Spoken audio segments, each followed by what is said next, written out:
The following is an interview with the president of Russia, Vladimir Putin, shot February 6, 2024 at about 7 p.m. in the building behind us, which is, of course, the Kremlin. The interview, as you will see if you watch it, is primarily about the war in progress, the war in Ukraine, how it started, what's happening, and most pressingly, how it might end. One note before you watch. At the beginning of the interview, we asked the most obvious question, which is, why did you do this? Did you feel a threat, an imminent physical threat? And that's your justification. And the answer we got shocked us. Putin went on for a very long time, probably half an hour, about the history of Russia going back to the 8th century. And honestly, we thought this was a filibustering technique and found it annoying and interrupted him several times. And he responded he was annoyed by the interruption.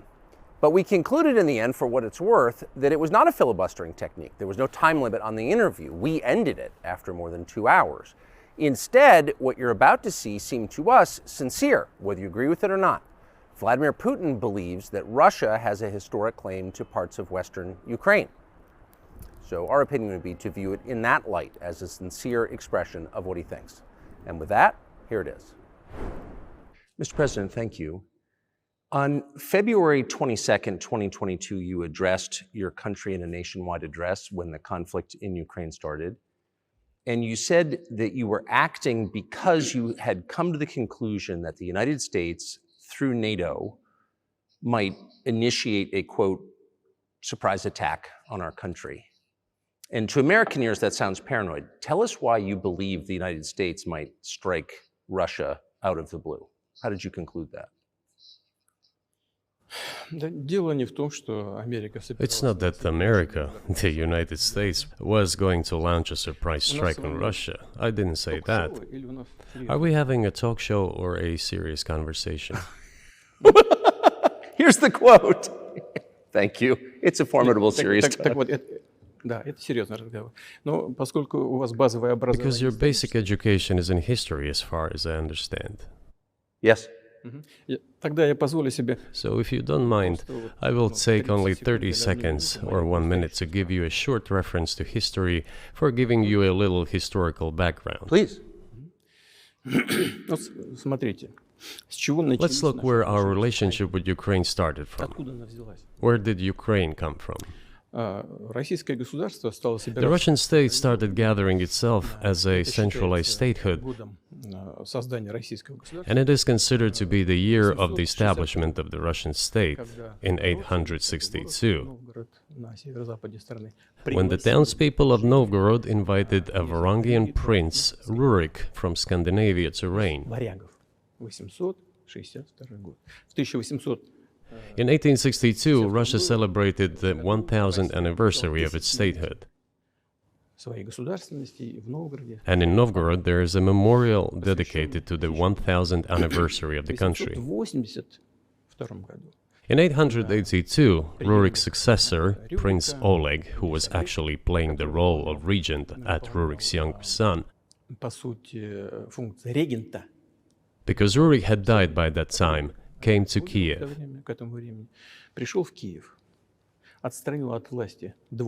He ousted two brothers who apparently had once been members of Rurik's squad. So Russia began to develop with two centers of power, Kiev and Novgorod. The next very significant date in the history of Russia was 988. This was the baptism of Russia, when Prince Vladimir, the great-grandson of Rurik, baptized Russia and adopted Orthodoxy, or Eastern Christianity. From this time, the centralized Russian state began to strengthen. Why? Because of the single territory, integrated economic ties, one and the same language, and, after the baptism of Russia, the same faith and rule of the prince. The centralized Russian state began to take shape. Back in the Middle Ages, Prince Yaroslav the Wise introduced the order of succession to a throne. But after he passed away, it became complicated for various reasons. The throne was passed not directly from father to eldest son, but from the prince who had passed away to his brother, then to his sons in different lines. All this led to the fragmentation and the end of Rus as a single state. There was nothing special about it. The same was happening then in Europe.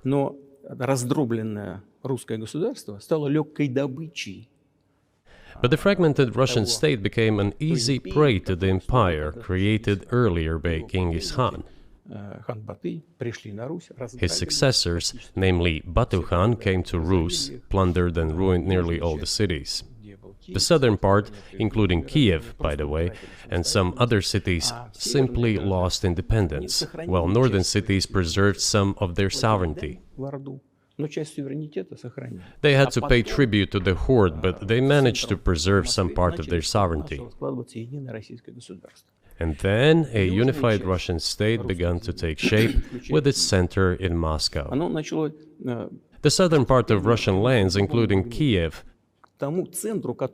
began to gradually gravitate towards another magnet, the center that was emerging in Europe.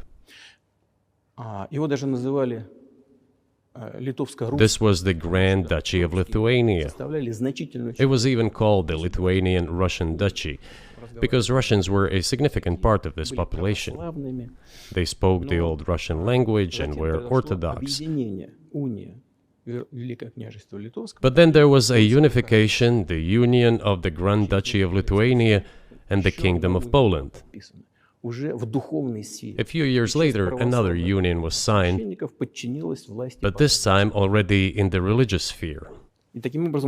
Some of the Orthodox priests became subordinate to the Pope.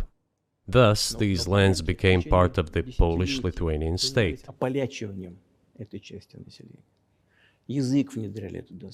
During decades, the Poles were engaged in Polonization of this part of the population.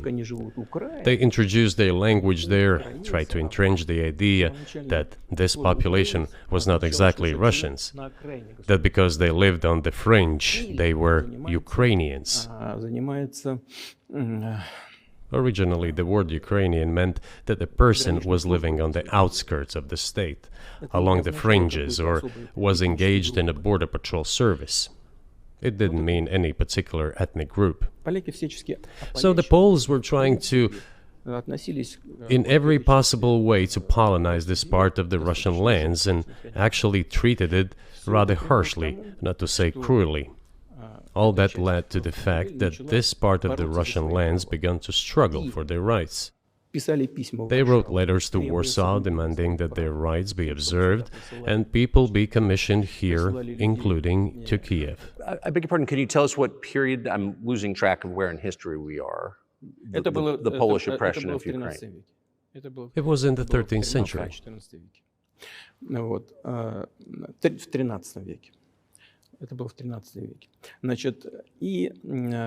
Now I will tell you what happened later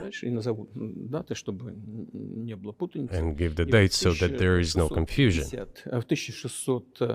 And in 1654, even a bit earlier, the people who were in control of the authority over that part of the Russian lands addressed Warsaw, I repeat, demanding that they send them to rulers of Russian origin and Orthodox faith. When Warsaw did not answer them, and in fact rejected their demands, they turned to Moscow, so that Moscow took them away. So that you don't think that I'm inventing things, I'll give you these documents. Well, it doesn't sound like you're inventing it. I'm not sure why it's relevant to what happened 2 years ago. But still, these are documents from the archives, copies. Here are the letters from Bogdan Khmelnytsky, the man who then controlled the power in this part of the Russian lands that is now called Ukraine. He wrote to Warsaw demanding that their rights be upheld. And after being refused, he began to write letters to Moscow, asking to take them under the strong hand of the Moscow Tsar. There are copies of these documents. I will leave them for your good memory. There is a translation into Russian. You can translate it into English later. Russia would not agree to admit them straight away, assuming that the war with Poland would start. Nevertheless, in 1654, the Pan-Russian Assembly of top clergy and landowners, headed by the Tsar, which was the representative body of the power of the old Russian state, decided to include a part of the old Russian lands into Moscow Kingdom. As expected, the war with Poland began. It lasted 13 years, and then in 1654, a truce was concluded. And 32 years later, I think, a peace treaty with Poland, which they called Eternal Peace, was signed. And these lands, the whole left bank of Dnieper, including Kiev, went to Russia. And the whole right bank of Dnieper remained in Poland. Under the rule of Catherine the Great, Russia reclaimed all of its historical lands, including in the south and west. This all lasted until the revolution. Before World War I, Austrian General Staff relied on the ideas of Ukrainianization and started actively promoting the ideas of Ukraine and the Ukrainianization.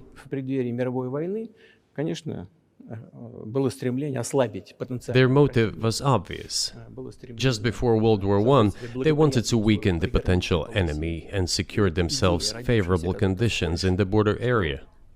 So the idea which had emerged in Poland that people residing in that territory were allegedly not really Russians, but rather belonged to a special ethnic group, Ukrainians, started being propagated by the Austrian General Staff.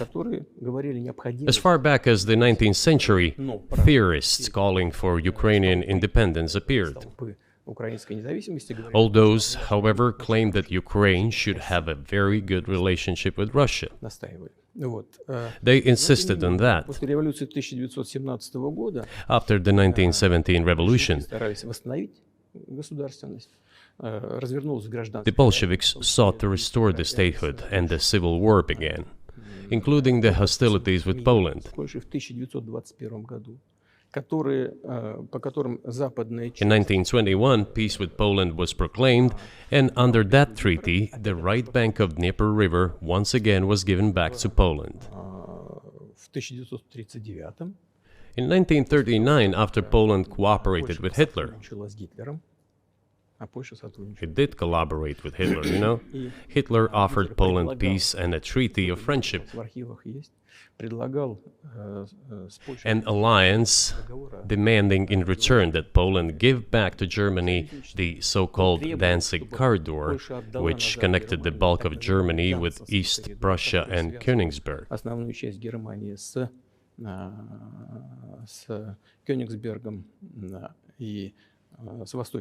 After World War I, this territory was transferred to Poland, and instead of Danzig, a city of Gdansk emerged. Hitler asked them to give it amicably, but they refused. Of course. Still, they collaborated with Hitler and engaged together in the partitioning of Czechoslovakia. But may I ask you, you're making the case that Ukraine, certainly parts of Ukraine, Eastern Ukraine, is in effect Russia, has been for hundreds of years. Why wouldn't you just take it when you became president 24 years ago? You have nuclear weapons, they don't. If it's actually your land, why did you wait so long? Sure. I'll tell you. I'm coming to that. This briefing is coming to an end. It might be boring, but it explains many things. I just don't know how it's relevant. Good. Good. I'm so gratified that you appreciate that. Thank you. So, before World War II, Poland collaborated with Hitler, and although it did not yield to Hitler's demands, it still participated in the partitioning of Czechoslovakia together with Hitler, as the Poles had not given the Danzig corridor to Germany and went too far, pushing Hitler to start World War II by attacking them. Why was it Poland against whom the war started on 1st September 1939? Poland turned out to be uncompromising, and Hitler had nothing to do but start implementing his plans with Poland. By the way, the USSR, I have read some archive documents, behaved very honestly. It asked Poland's permission to transit its troops through the Polish territory to help Czechoslovakia. But the then Polish foreign minister said that if the Soviet planes flew over Poland, they would be downed over the territory of Poland. But that doesn't matter. What matters is that the war began, and Poland fell prey to the policies it had pursued against Czechoslovakia, as under the well-known Molotov-Ribbentrop Pact. Part of the territory, including western Ukraine, was to be given to Russia. Thus, Russia, which was then named as USSR, regained its historical lands. After the victory in the Great Patriotic War, as we call World War II, all those territories were ultimately enshrined as belonging to Russia, to the USSR. As for Poland, it received, apparently in compensation, the lands which had originally been German. The eastern parts of Germany, these are now western lands of Poland. Of course, Poland regained access to the Baltic Sea and Danzig, which was once again given its Polish name. So this was how this situation developed. In 1922, when the USSR was being established, the Bolsheviks started building the USSR and established the Soviet Ukraine, which had never existed before. Right.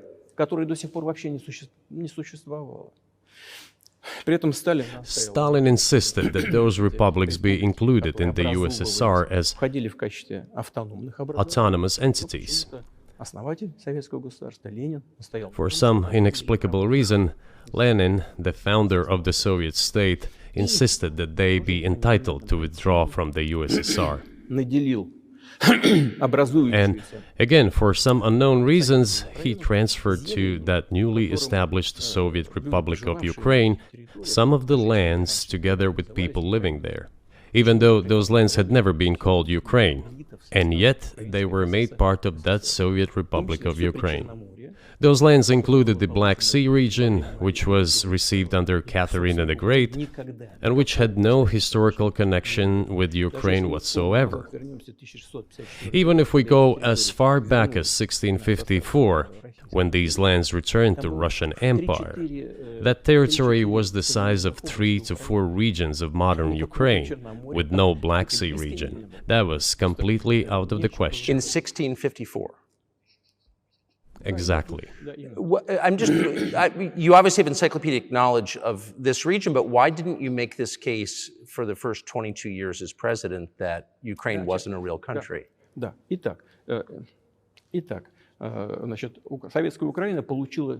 The Soviet Union was given a great deal of territory that had never belonged to it, including the Black Sea region.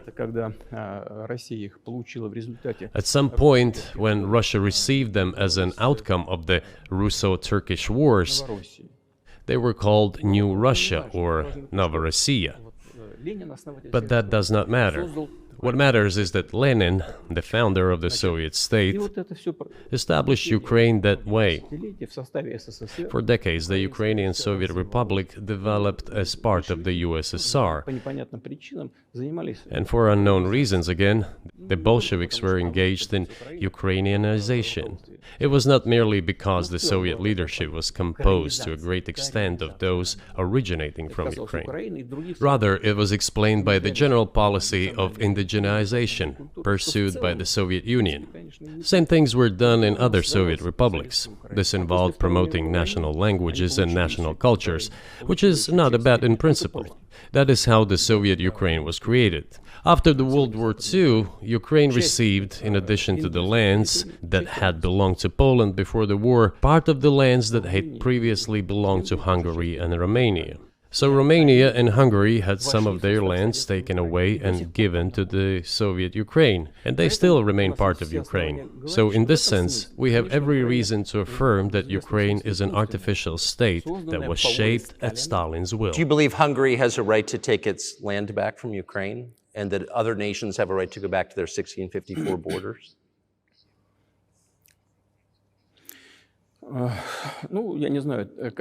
I'm not sure whether they should go back to the 1654 borders. But given Stalin's time, so-called Stalin's regime, which as many claim saw numerous violations of human rights and violations of the rights of other states,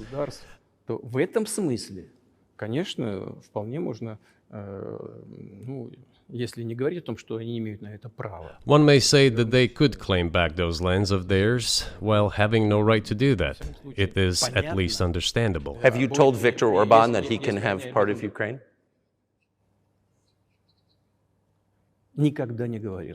Never.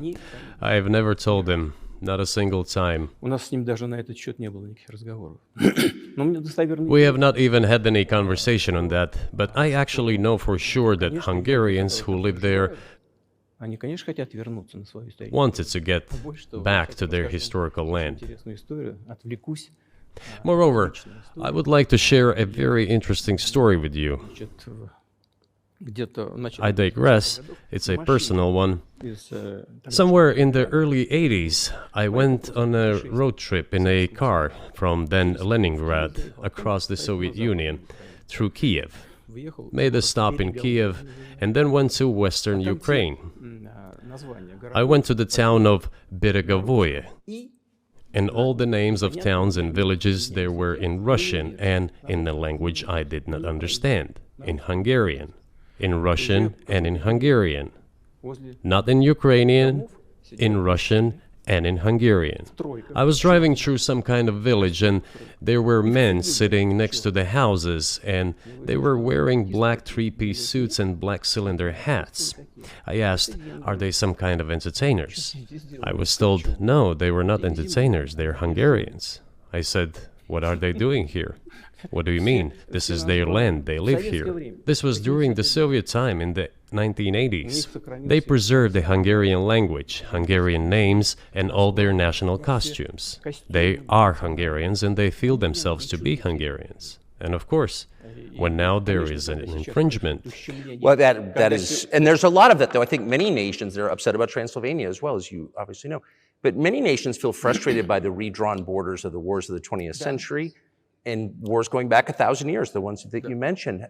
But the fact is that you didn't make this case in public until 2 years ago, February. And in the case that you made, which I read today, you explain at great length that you felt a physical threat from the West in NATO, including potentially a nuclear threat. And that's what got you to move. Is that a fair characterization of what you said?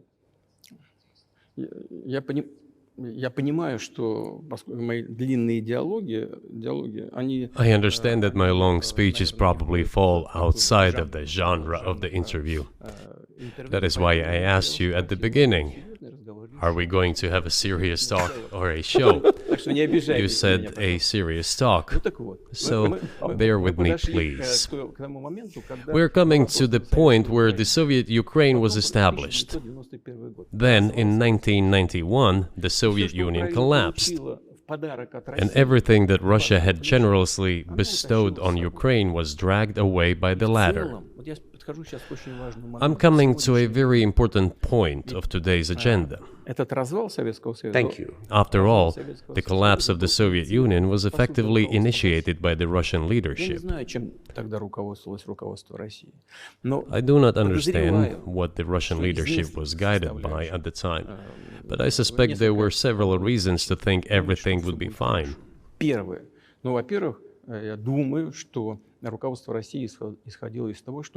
First, I think that then Russian leadership believed that the fundamentals of the relationship between Russia and Ukraine were, in fact, a common language. More than 90% of the population there spoke Russian. Family ties. Every third person there had some kind of family or friendship ties. Common culture, common history.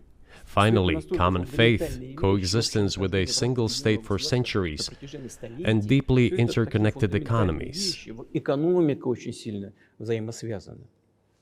All of these were so fundamental. All these elements together make our good relationships inevitable. The second point is a very important one. I want you, as an American citizen, and your viewers to hear about this as well. The former Russian leadership assumed that the Soviet Union had ceased to exist, and therefore there were no longer any ideological dividing lines. Russia even agreed voluntarily and proactively to the collapse of the Soviet Union, and believed that this would be understood by the so-called civilized West as an invitation for cooperation and association. That is what Russia was expecting, both from the United States and the so-called collective West as a whole. There were smart people, including in Germany, Egon Bahr, a major politician of the Social Democratic Party, who insisted in his personal conversations with the Soviet leadership on the brink of the collapse of the Soviet Union that a new security system should be established in Europe. Help should be given to unify Germany, but a new system should be also established to include the United States, Canada, Russia, and other Central European countries. Yes. But NATO needs not to expand. That's what he said. If NATO expands, everything would be just the same as during the Cold War, only closer to Russia's borders. That's all. He was a wise old man, but no one listened to him. In fact, he got angry once. If, he said, you don't listen to me, I'm never setting my foot in Moscow once again. Everything happened just as he had said. Well, of course, it did come true, and you've mentioned this many times. I think it's a fair point, and many in America thought that relations between Russia and the United States would be fine with the collapse of the Soviet Union and the end of the Cold War, that the opposite happened. But you've never explained why you think that happened, except to say that the West fears a strong Russia, but we have a strong China the West does not seem very afraid of. What about Russia, do you think, convinced policymakers they had to take it down? The West is afraid of strong China more than it fears a strong Russia, because Russia has 150 million people and China has 1.5 billion population, and its economy is growing by leaps and bounds, or 5% a year. It used to be even more. But that's enough for China. As Bismarck once put it, potentials are the most important. China's potential is enormous. It is the biggest economy in the world today in terms of purchasing power parity and the size of the economy. It has already overtaken the United States quite a long time ago, and it is growing at a rapid clip. Let's not talk about who is afraid of whom. Let's not reason in such terms. And let's get into the fact that after 1991, when Russia expected that it would be welcomed into the brotherly family of civilized nations, nothing like this happened.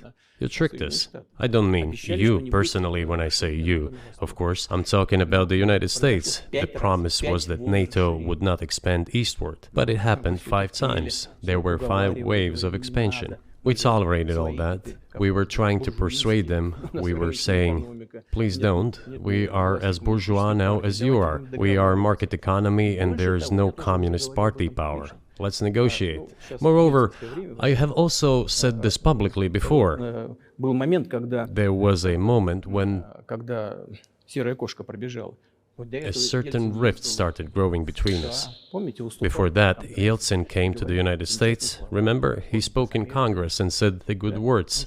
God bless America. Everything he said were signals. Let us in. Remember the developments in Yugoslavia before the Yeltsin was lavished with praise? As soon as the developments in Yugoslavia started, he raised his voice in support of Serbs, and we couldn't but raise our voices for Serbs in their defense. I understand that there were complex processes underway there, I do, but Russia could not help raising its voice in support of Serbs, because Serbs are also a special and close to us nation, with Orthodox culture and so on. It's a nation that has suffered so much for generations. Well, regardless, what is important is that Yeltsin expressed his support. What did the United States do? In violation of international law and the UN Charter, it started bombing Belgrade. It was the United States that let the genie out of the bottle. Moreover, when Russia protested and expressed its resentment, what was said? The UN Charter and international law have become obsolete. Now everyone invokes international law, but at that time they started saying that everything was outdated. Everything had to be changed. Indeed, some things need to be changed, as the balance of power has changed. It's true, but not in this manner.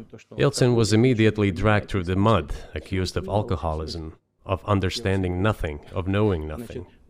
He understood everything, I assure you. Well, I became president in 2000. I thought, okay, the Yugoslav issue is over, but we should try to restore relations. Let's reopen the door that Russia had tried to go through. And moreover, I said it publicly, I can reiterate.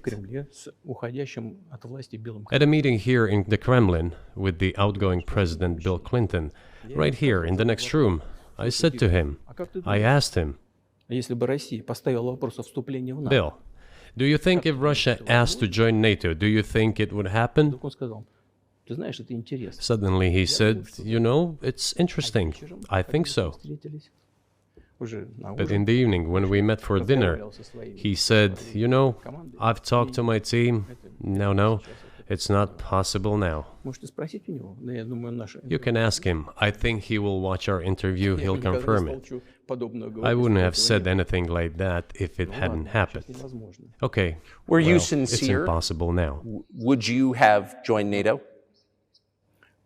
Look, I asked the question, is it possible or not? And the answer I got was no. If I was insincere in my desire to find out what the leadership position was... But if he had said yes, would you have joined NATO? If he had said yes, the process of rapprochement would have commenced, and eventually it might have happened, if we had seen some sincere wish on the other side of our partners. But it didn't happen. Well, no means no. Okay, fine. Why do you think that is? Just to get to motive, I know you're clearly bitter about it, I understand, but why do you think the West rebuffed you then? Why the hostility? Why did the end of the Cold War not fix the relationship? What motivates this from your point of view? You said I was bitter about the answer. No, it's not bitterness. It's just a statement of fact. We're not bride and groom, bitterness, resentment. It's not about those kind of matters in such circumstances. We just realized we weren't welcome there, that's all. Okay, fine. But let's build relations in another manner. Let's look for common ground elsewhere. Why we received such a negative response, you should ask your leaders. I can only guess why. Too big a country with its own opinion and so on. And the United States, I've seen how issues are being resolved in NATO. I will give you another example now concerning Ukraine. The US leadership exerts pressure, and all NATO members obediently vote, even if they do not like something.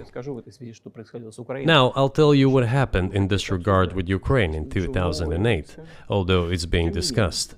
I'm not going to open a secret to you, say anything new.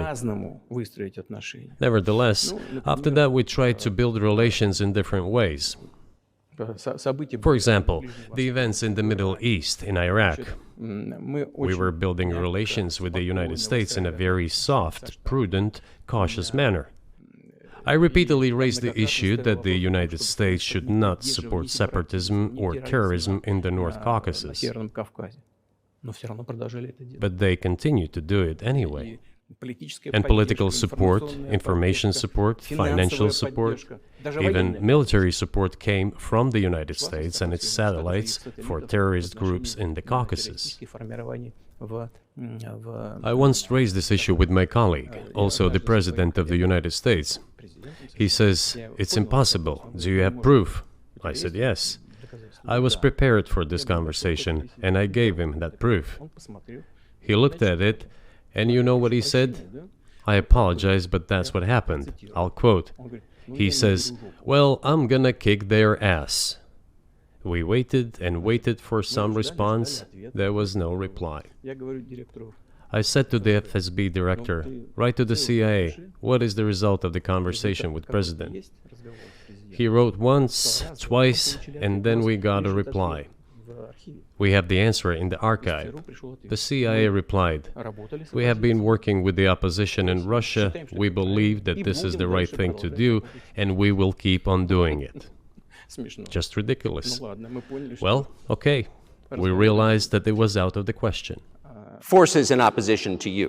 So you're saying the CIA is trying to overthrow your government? Of course, they meant in that particular case the separatists, the terrorists who fought with us in the Caucasus. That's who they called the opposition. This is the second point. The third moment is a very important one. Is the moment when the US missile defense system was created. The beginning. We persuaded for a long time not to do it in the United States. Moreover, after was invited by Bush Jr.'s father, Bush Sr., to visit his place on the ocean, I had a very serious conversation with President Bush and his team. I proposed that the United States, Russia, and Europe jointly create a missile defense system that, we believe, if created unilaterally, threatens our security, despite the fact that the United States officially said that it was being created against missile threats from Iran. That was the justification for the deployment of the missile defense system. I suggested working together, Russia, the United States, and Europe. They said it was very interesting. They asked me, "Are you serious?" I said, "Absolutely." Let me ask, what year was this? I don't remember. It is easy to find out on the internet when I was in the USA at the invitation of Bush Sr. It is even easier to learn from someone I'm going to tell you about. I was told it was very interesting. I said, just imagine if we could tackle such a global strategic security challenge together. The world will change. We'll probably have disputes, probably economic and even political ones, but we could drastically change the situation in the world. He says yes, and asks, "Are you serious?" I said, "Of course. We need to think about it," I'm told. I said, "Go ahead, please." Then Secretary of Defense Gates, former Director of CIA, and Secretary of State Rice came in here, in this cabinet, right here at this table. They sat on this table. Me, the Foreign Minister, the Russian Defense Minister on that side. They said to me, "Yes, we have thought about it. We agree." I said, "Thank God, great, but with some exceptions." So twice you've described US presidents making decisions and then being undercut by their agency heads. So it sounds like you're describing a system that's not run by the people who were elected, in your telling. That's right, that's right. In the end, they just told us to get lost. I'm not going to tell you the details because I think it's incorrect. After all, it was confidential conversation. But our proposal was declined, that's a fact. It was right then when I said, "Look, but then we will be forced to take countermeasures. We will create such strike systems that will certainly overcome missile defense systems." The answer was, "We are not doing this against you, and you do what you want," assuming that it is not against us, not against the United States. I said, "Okay." Very well. That's the way it went. And we created hypersonic systems with intercontinental range, and we continue to develop them. We are now ahead of everyone, the United States and the other countries, in terms of the development of hypersonic strike systems, and we are improving them every day. But it wasn't us. We proposed to go the other way, and we were pushed back. Now, about NATO's expansion to the east. Well, we were promised no NATO to the east, not an inch to the east, as we were told. And then what?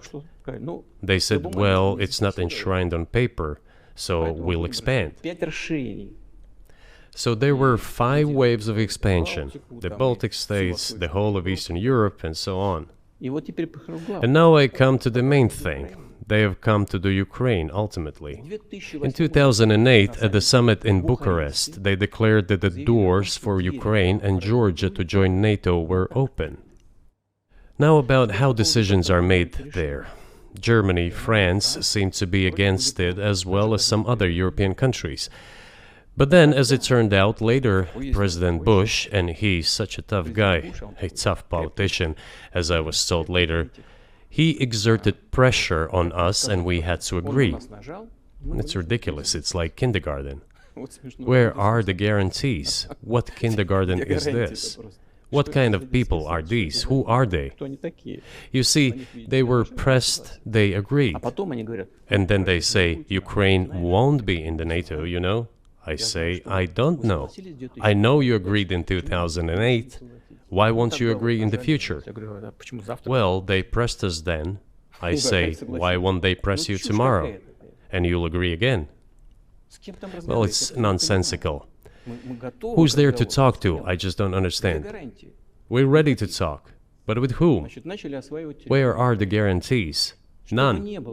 So they started to develop the territory of Ukraine. Whatever is there, I have told you the background, how this territory developed, what kind of relations there were with Russia. Every second or third person there has always had some ties with Russia.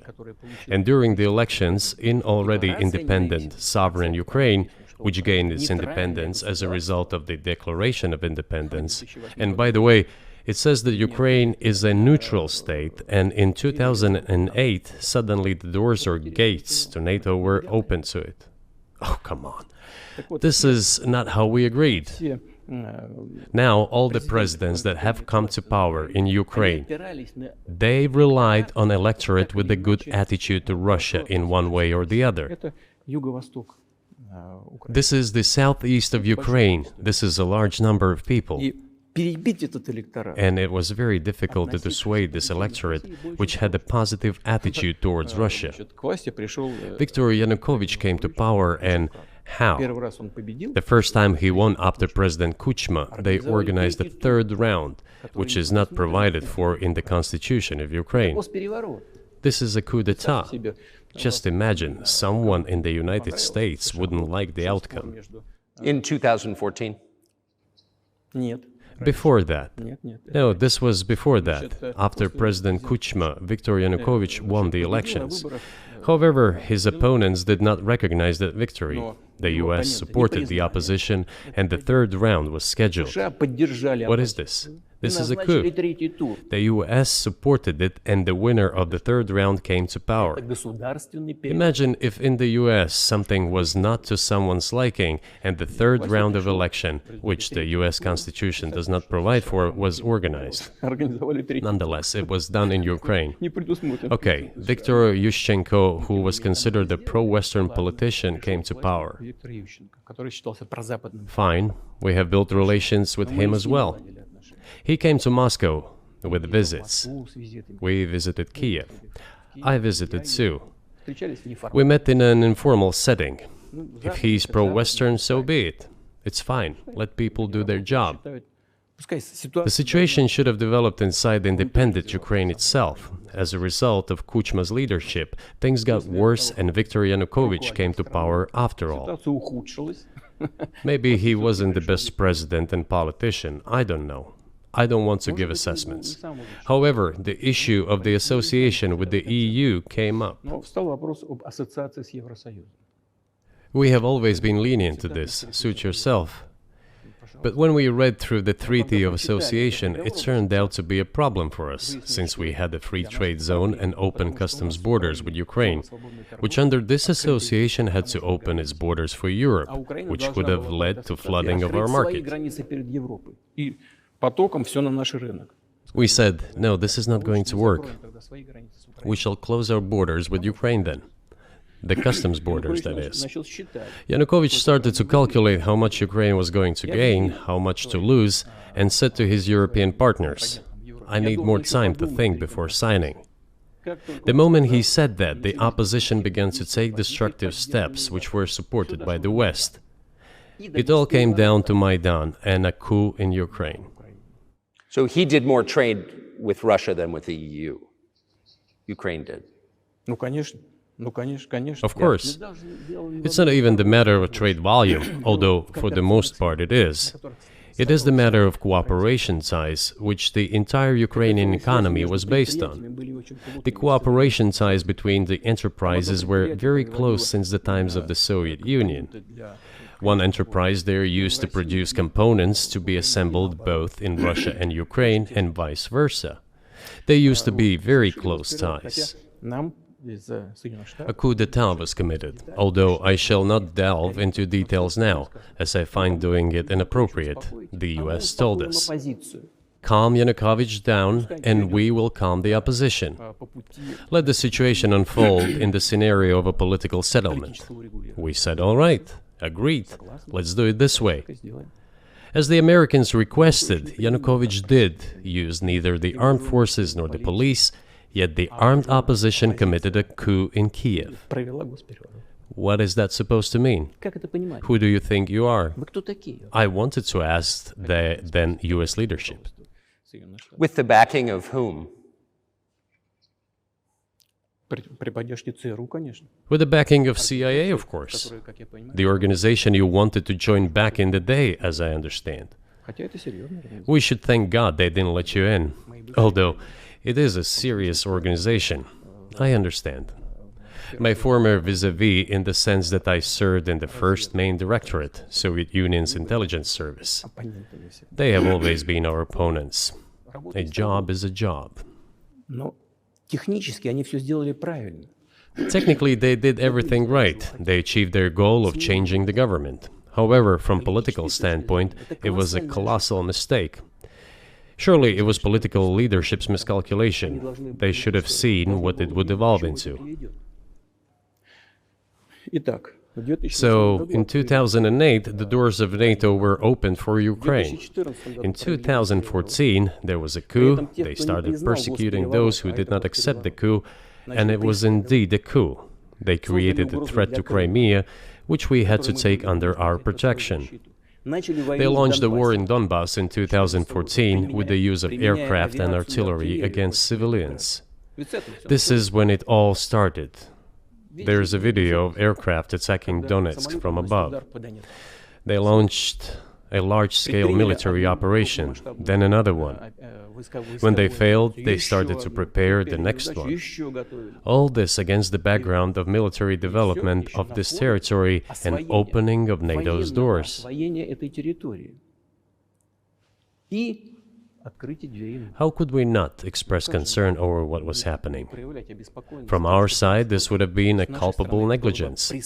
That's what it would have been. It's just that the US political leadership pushed us to the line we could not cross, because doing so could have ruined Russia itself. Besides, we could not leave our brothers in faith, in fact, a part of Russian people, in the face of this war machine. But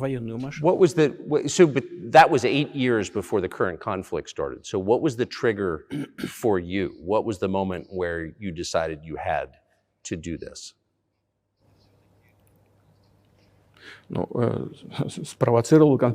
Initially, it was the coup in Ukraine that provoked the conflict.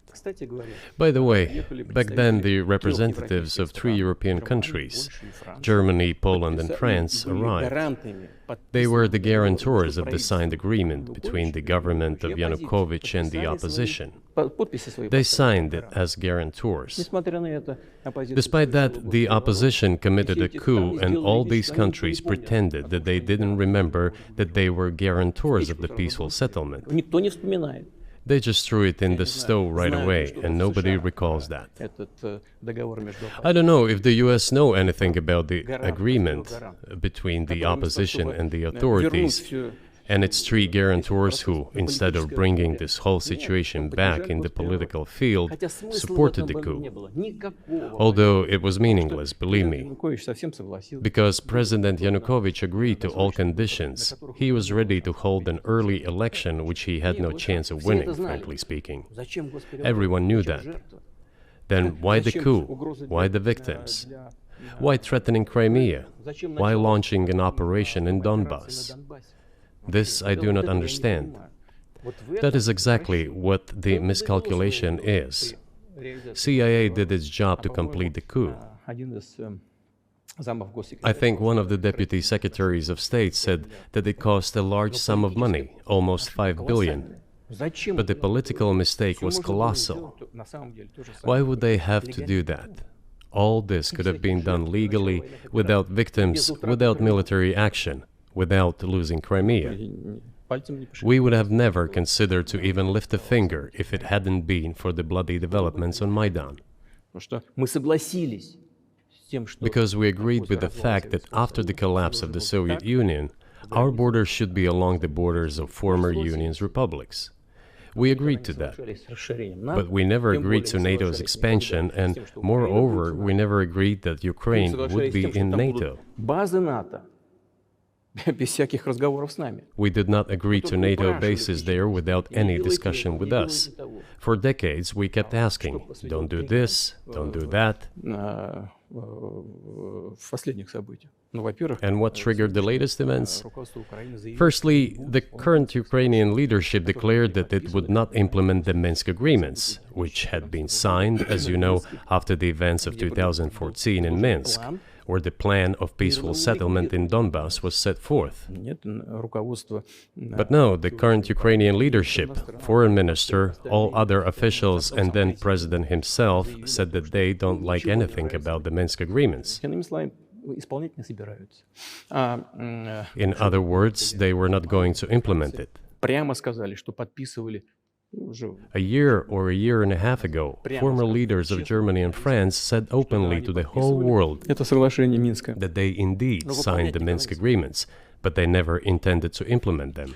They simply led us by the nose. Was there anyone for you to talk to? Did you call a U.S. President's Secretary of State and say, if you keep militarizing Ukraine with NATO forces, this is going to be we're going to act?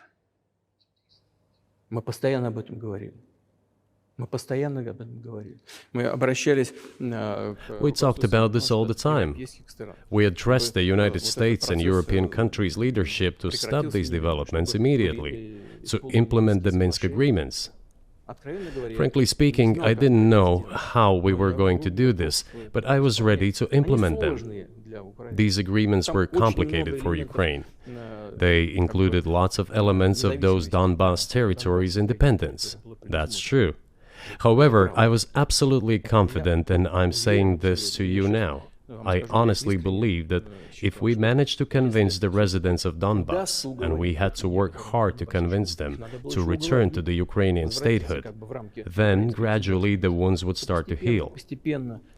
When this part of territory reintegrated itself into a common social environment, when the pensions and social benefits were paid again, all the pieces would gradually fall into place. No, nobody wanted that. Everybody wanted to resolve the issue by military force only. But we could not let that happen. And the situation got to the point when the Ukrainian side announced, no, we will not do anything. They also started preparing for military action.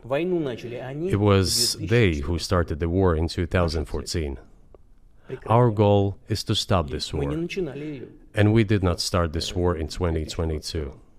This is an attempt to stop it. Do you think you've stopped it now? I mean, have you achieved your aims? No, we haven't achieved our aims yet, because one of them is denazification. This means the prohibition of all kinds of neo-Nazi movements.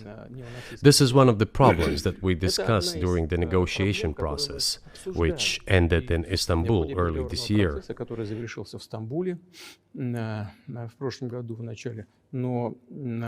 And it was not our initiative, because we were told by the Europeans, in particular, that it was necessary to create conditions for the final signing of the documents. My counterparts in France and Germany said,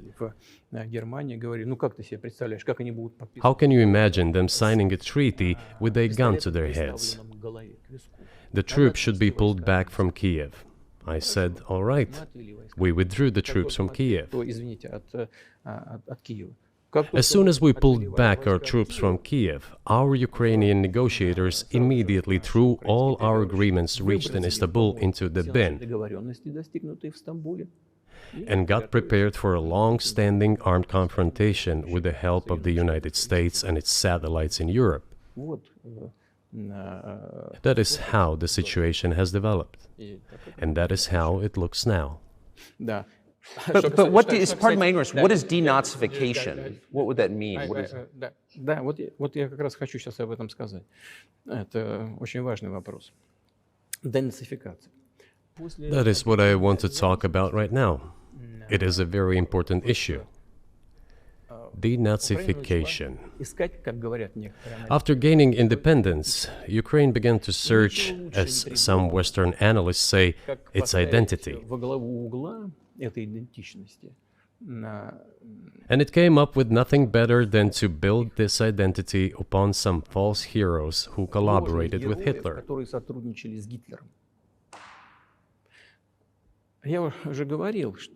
I have already said that in the early 19th century, when the theorists of independence and sovereignty of Ukraine appeared, they assumed that an independent Ukraine should have very good relations with Russia. But due to the historical development, those territories were part of the Polish-Lithuanian Commonwealth. Poland, where Ukrainians were persecuted and treated quite brutally, as well as were subject to cruel behavior. There were also attempts to destroy their identity. All this remained in the memory of the people. When World War II broke out, part of this extremely nationalist elite collaborated with Hitler, believing that he would bring them freedom. The German troops, even the SS troops, made Hitler's collaborators do the dirtiest work of exterminating the Polish and Jewish population. Hence this brutal massacre of the Polish and Jewish population, as well as the Russian population too.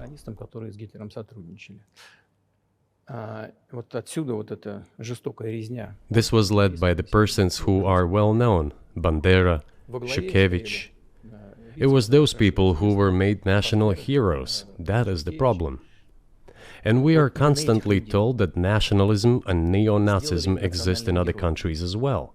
Yes, they are seedlings, but we uproot them, and other countries fight against them. But Ukraine is not the case. These people have been made into national heroes in Ukraine. Monuments to those people have been erected. They are displayed on flags. Their names are shouted by crowds that walk with torches, as it was in Nazi Germany.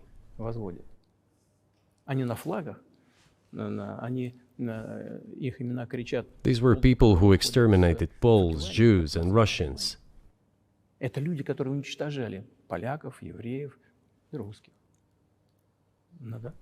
is necessary to stop this practice and prevent the dissemination of this concept. I say that Ukrainians are part of the one Russian people. They say, no, we are a separate people. Okay, fine.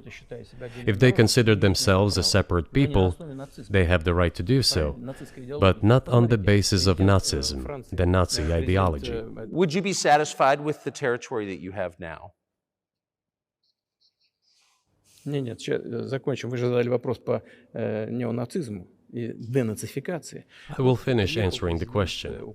You just asked a question about neo-Nazism and denazification. Замалчивается на Западе. Look, the president of Ukraine visited Canada. The story is well known, but being silenced in the Western countries. Спикер парламента. The Canadian Parliament introduced a man who, as the Speaker of the Parliament said, fought against the Russians during the World War II. Well, who fought against the Russians during the World War II? Hitler and his accomplices. It turned out that this man served in the SS troops. He personally killed Russians, Poles, and Jews. The SS troops consisted of Ukrainian nationalists who did this dirty work. The president of Ukraine stood up with the entire Parliament of Canada and applauded this man. How can this be imagined? The president of Ukraine himself, by the way, is a Jew by nationality. Really, my question is, what do you do about it? I mean, Hitler's been dead for 80 years. Nazi Germany no longer exists. And so, true. And so, I think what you're saying is you want to extinguish or at least control Ukrainian nationalism. But how? How do you do that? Вот послушайте меня. Ваш вопрос очень тонкий. Listen to me. Your question is very subtle, and I can tell you what I think. Do not take offense. Of course. Он, казалось бы, тонкий, он очень противный, этот вопрос. This question appears to be subtle. It is quite pesky. Значит, You say Hitler has been dead for so many years, 80 years. But his example lives on.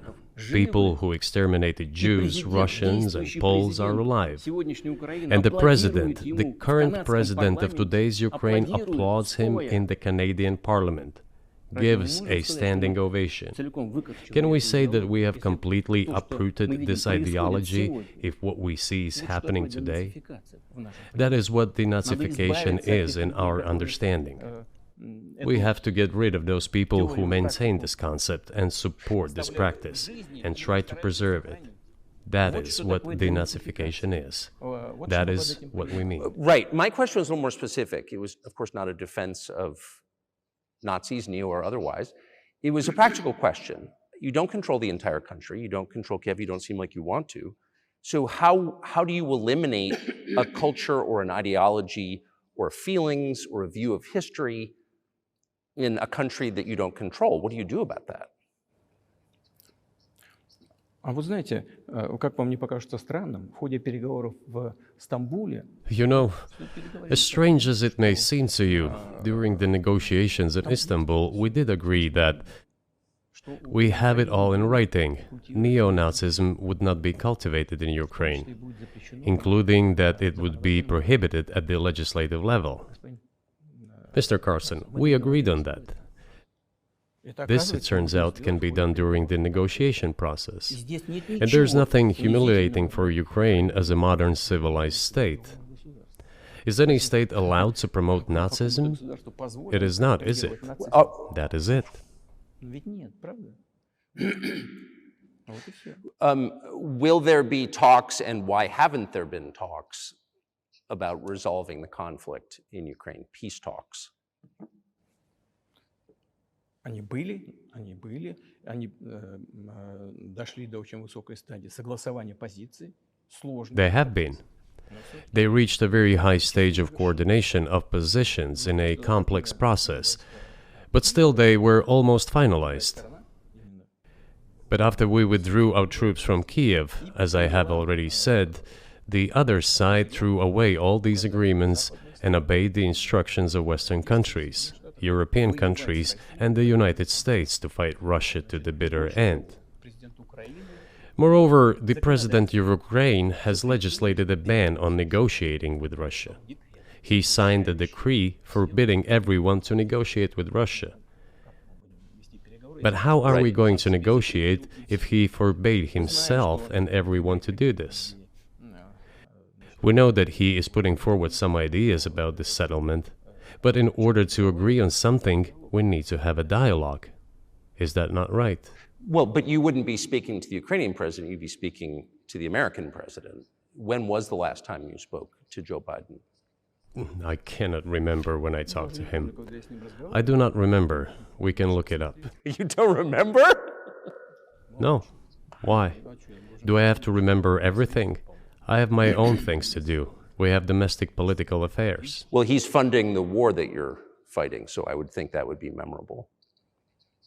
Well, yes, he funds, but I talked to him before the special military operation, of course. And I said to him then, by the way, I will not go into details, I never do, but I said to him then, I believe that you are making a huge mistake of historic proportions by supporting everything that is happening there, in Ukraine, by pushing Russia away.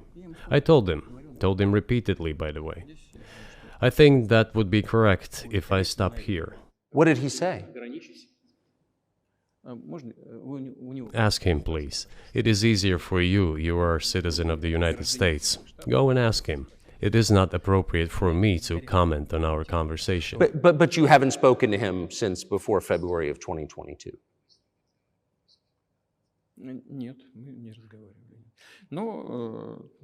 No, we haven't spoken. Certain contacts are being maintained, though. Speaking of which,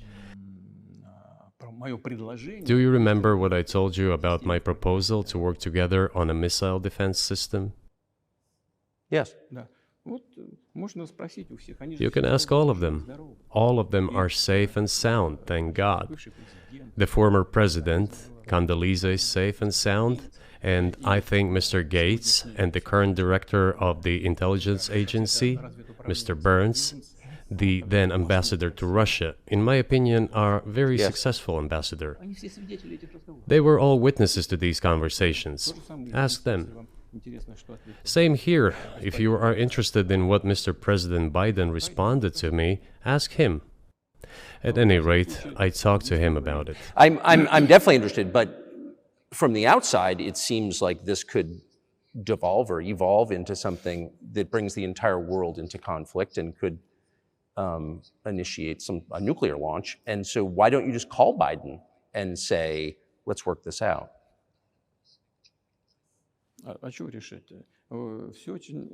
What's there to work out? It's very simple. I repeat. We have contacts through various agencies. I will tell you what we are saying on this matter and what we are conveying to the US leadership.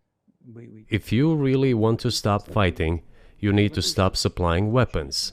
It will be over within a few weeks. That's it. And then we can agree on some terms. Before you do that, stop. What's easier? Why would I call him? What should I talk to him about? Or beg him for what? And what messages do you get back? You're going to deliver such and such weapons to Ukraine?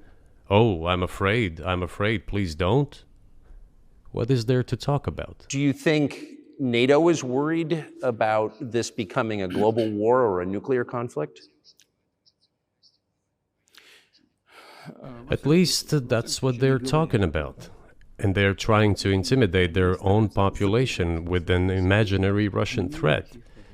This is an obvious fact. And thinking people, not Philistines, but thinking people, analysts, those who are engaged in real politics, just smart people, understand perfectly well that this is a fake. They're trying to fuel the Russian threat. The threat I think you're referring to is a Russian invasion of Poland, Latvia, expansionist behavior. Can you imagine a scenario where you sent Russian troops to Poland?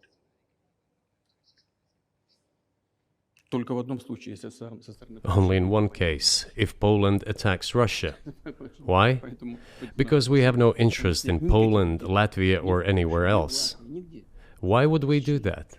We simply don't have any interest. It's just threat-mongering. Well, the argument, I know you know this, is that, well, he invaded Ukraine, he has territorial aims across the continent, and you're saying unequivocally you don't.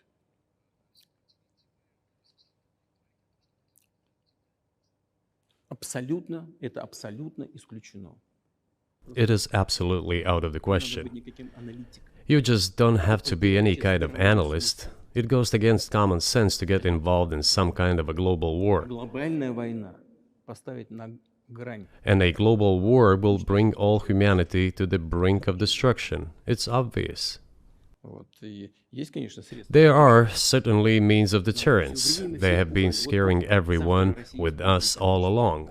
Tomorrow Russia will use tactical nuclear weapons. Tomorrow Russia will use that. No, the day after tomorrow. So what? Выбить из налогоплательщиков In order to США extort additional money from US taxpayers and European taxpayers in the confrontation with Russia in the Ukrainian theater of war. как можно. The goal is to weaken Russia as much as possible. One of our senior United States senators from the state of New York, Chuck Schumer, said yesterday, I believe, that we have to continue to fund the Ukrainian effort, or U.S. soldiers, citizens could wind up fighting there. How do you assess that?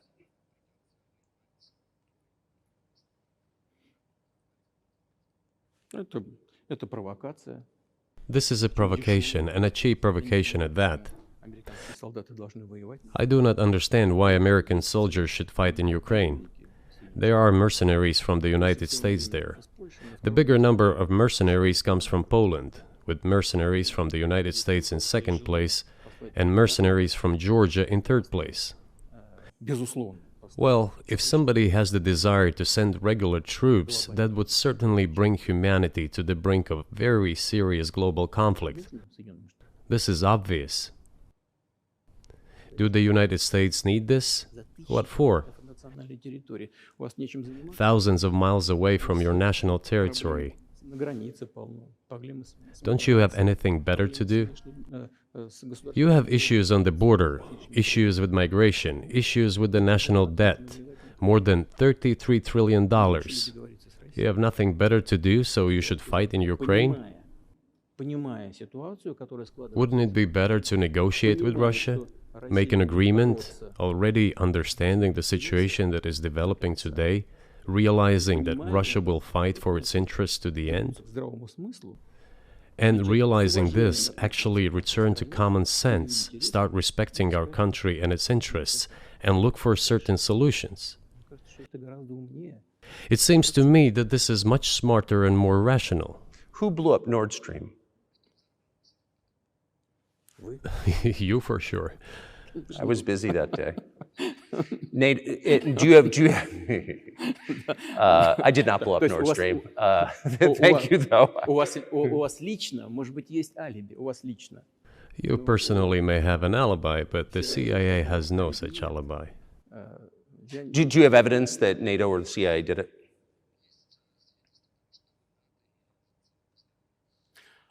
Вы знаете, я не You know, I won't get into details, but people always say in such cases, look for someone who is interested.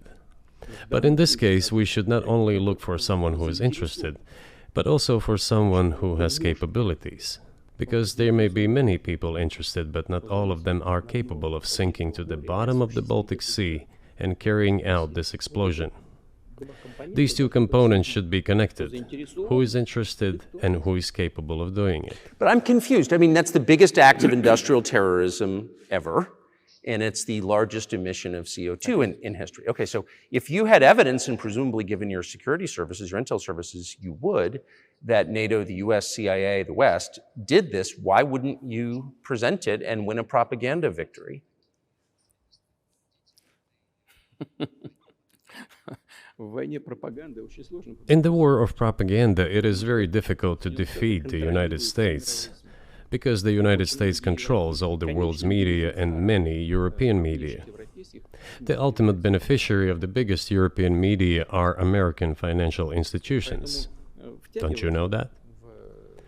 So it is possible to get involved in this work, but it is cost prohibitive, so to speak. Мы можем We can simply shine the spotlight on our sources of information, and we will not achieve results. планировать так ясно, что It is clear to the whole world what happened, and even American analysts talk about it directly.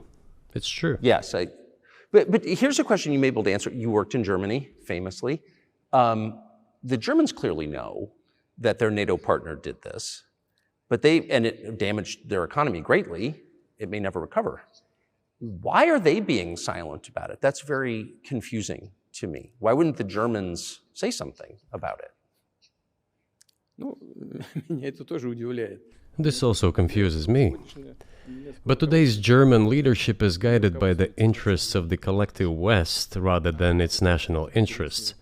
Otherwise, it is difficult to explain the logic of their action or inaction. After all, it is not only about Nord Stream 1, which was blown up, and the Nord Stream 2 was damaged, but one pipe is safe and sound and gas can be supplied to Europe through it. But Germany does not open it. We are ready, please. There's another route through Poland, called Yamal Europe, which also allows for large flow. Poland has closed it, but Poland packs from the German hand. It receives money from the pan-European funds, and Germany is the main donor to these pan-European funds. Germany feeds Poland to a certain extent, and they close their route to Germany. Why? I don't understand. Ukraine, to which the Germans supply weapons and give money. Germany is the second sponsor of the United States in terms of financial aid to Ukraine. There are two gas routes through Ukraine. They simply closed one route, the Ukrainians. Open the second route and please get gas from Russia. They do not open it. Why don't the Germans say, look guys, we give you money and weapons, open up the valve, please, let the gas from Russia pass through for us. We're buying liquefied gas at exorbitant prices in Europe, which brings the level of our competitiveness and economy in general down to zero. Do you want us to give you money? Let us have the decent existence. Make money for our economy, because this is where the money we give you comes from. They refuse to do so. Why? Ask them. That is what is like in their heads. Those are highly incompetent people. Well, maybe the world is breaking into two hemispheres, one with cheap energy, the other without. And I want to ask you that. If we're now a multipolar world, obviously we are, can you describe the blocks of alliances? Who is in each side, do you think? Listen, you have said that the world is breaking into two hemispheres. A human brain is divided into two hemispheres. One is responsible for one type of activities, the other one is more about creativity and so on. But it is still one and the same head. The world should be a single whole. Security should be shared rather than meant for the golden billion. That is the only scenario where the world could be stable, sustainable, and predictable. Until then, while the head is split in two parts, it is an illness, a serious adverse condition. It is a period of severe disease that the world is going through now. But I think that, thanks to honest journalism, this work is akin to work of the doctors. This could somehow be remedied. Well, let's just give one example, the US dollar, which has kind of united the world in a lot of ways, maybe not to your advantage, but certainly to ours. Is that going away as the reserve currency, the universally accepted currency? How have sanctions, do you think, changed the dollar's place in the world?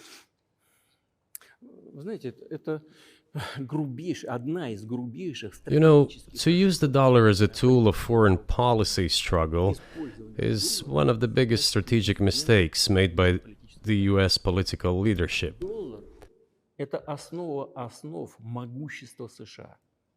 The dollar is the cornerstone of the United States power. I think everyone understands very well that no matter how many dollars are printed, they are quickly dispersed all over the world.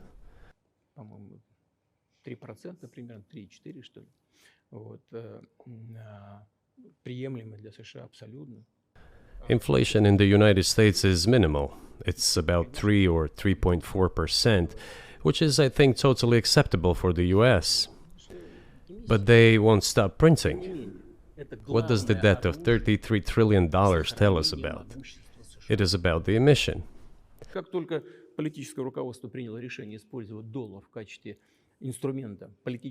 Nevertheless, it is the main weapon used by the United States to preserve its power across the world. As soon as the political leadership decided to use the US dollar as a tool of political struggle, a blow was dealt to this American power. I would not like to use any strong language, but it is a stupid thing to do and a grave mistake.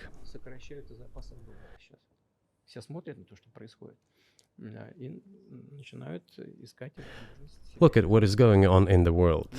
Even the United States allies are now downsizing their dollar reserves. Seeing this, everyone starts looking for ways to protect themselves. But the fact that the United States applies restrictive measures to certain countries, such as placing restrictions on transactions, freezing assets, etc., causes grave concern and sends a signal to the whole world. What did we have here? Until 2022, about 80% of Russian foreign trade transactions were made in US dollars and euros.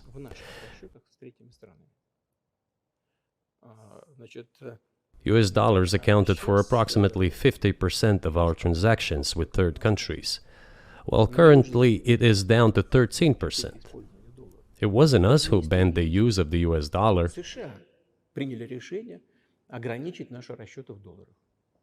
We had no such intention. It was decision of the United States to restrict our transactions in US dollars. I think it is complete foolishness from the point of view of the interests of the United States itself and its taxpayers, as it damages the US economy, undermines the power of the United States across the world. By the way, our transactions in yuan accounted for about 3%. Today, 34% of our transactions are made in rubles, and about as much, a little over 34% in yuan. Why did the United States do this? My only guess is self-conceit. They probably thought it would lead to full collapse, but nothing collapsed. Moreover, other countries, including oil producers, are thinking of and already accepting payments for oil in yuan. Do you even realize what is going on or not? Does anyone in the United States realize this? What are you doing? You are cutting yourself off. All experts say this.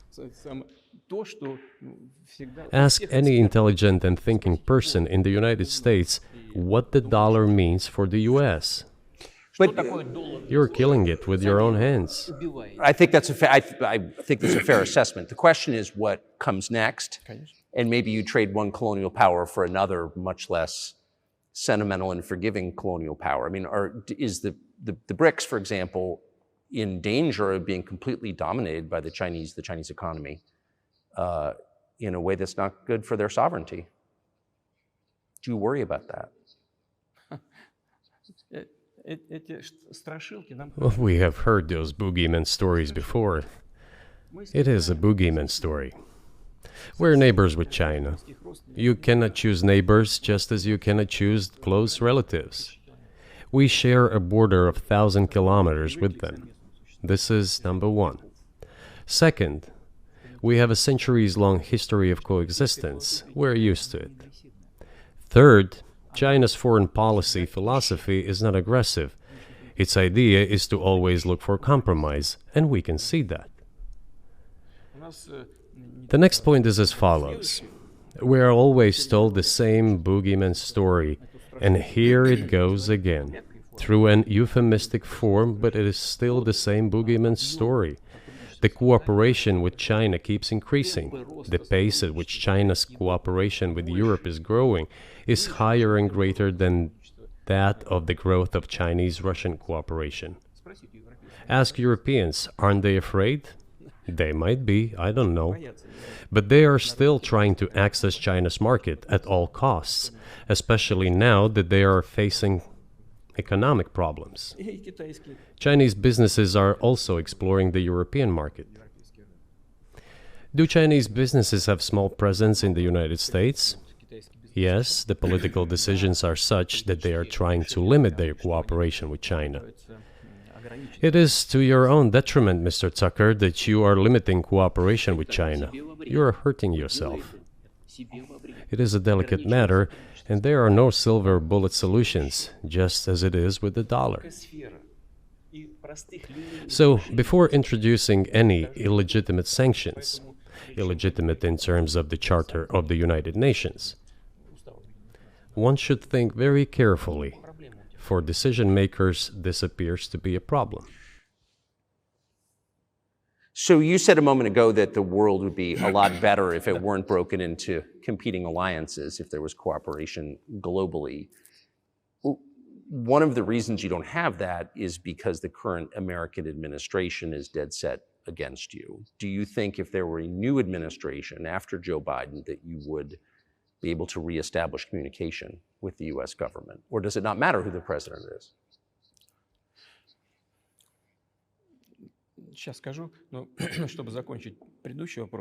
I will tell you, but let me finish the previous thought. We, together with my colleague and friend, President Xi Jinping, set a goal to reach $200 billion of mutual trade with China this year. We have exceeded this level. According to our figures, our bilateral trade with China totals already $230 billion, and the Chinese statistics says it is $240 billion. One more important thing. Our trade is well balanced, mutually complementary in high-tech, energy, scientific research and development. It is very balanced. As for BRICS, where Russia took over the presidency this year, the BRICS countries are, by and large, developing very rapidly. Look, if memory serves me right, back in 1992, the share of the G7 countries in the world economy amounted to 47%, whereas in 2022 it was down to, I think, a little over 30%. The BRICS countries accounted for only 16% in 1992, but now their share is greater than that of the G7. It has nothing to do with the events in Ukraine. This is due to the trends of global development and world economy, as I mentioned just now. And this is inevitable. This will keep happening. It is like the rise of the sun. You cannot prevent the sun from rising. You have to adapt to it. How do the United States adapt? With the help of force, sanctions, pressure, bombings, and use of armed forces. This is about self-conceit. Your political establishment does not understand that the world is changing under objective circumstances. And in order to preserve your level, even if someone aspires, to the level of dominance, you have to make the right decisions in a competent and timely manner. Such brutal actions, including with regard to Russia and, say, other countries, are counterproductive. This is an obvious fact. It has already become evident. You just asked me if another leader comes and changes something. It is not about the leader. It is not about the personality of a particular person. I had a very good relationship with, say, Bush. I know that in the United States, he was portrayed as some kind of a country boy who does not understand much. I assure you that this is not the case. I think he made a lot of mistakes with regard to Russia, too. I told you about 2008 and the decision in Bucharest to open the NATO's doors for Ukraine and so on. That happened during his presidency. He actually exercised pressure on the Europeans. But in general, on a personal human level, I had a very good relationship with him. He was no worse than any other American or Russian or European politician. I assure you, he understood what he was doing as well as others. I had such personal relationship with Trump as well. It is not about the personality of the leader, it is about the elite's mindset. If the idea of domination at any cost, based also on forceful actions, dominates the American society, nothing will change. It will only get worse. But if, in the end, one comes to the awareness that the world has been changing due to the objective circumstances, and that one should be able to adapt to them in time, using the advantages that the US still has today, then perhaps something may change. Look, China's economy has become the first economy in the world in purchasing power parity. In terms of volume, it overtook the US a long time ago. The USA comes second, then India, 1.5 billion people, and then Japan, with Russia in the fifth place. Russia was the first economy in Europe last year, despite all the sanctions and restrictions. Is it normal from your point of view? Sanctions, restrictions, impossibility of payments in dollars, being cut off from SWIFT services, sanctions against our ships carrying oil, sanctions against airplanes, sanctions in everything, everywhere. The largest number of sanctions in the world which are applied against Russia. And we have become Europe's first economy during this time. The tools that US uses don't work. Well, one has to think about what to do. If this realization comes to the ruling elites, then yes, then the first person of the state will act in anticipation of what the voters and the people who make decisions at various levels expect from this person. Then maybe something will change. But you're describing two different systems. You say the leader acts in the interest of the voters, but you also say these decisions are not made by the leader, they're made by the ruling classes. You've run this country for so long, you've known all these American presidents. What are those power centers in the United States, do you think? Like, who actually makes the decisions?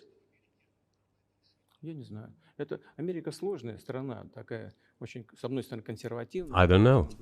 America is a complex country, conservative on one hand, rapidly changing on the other.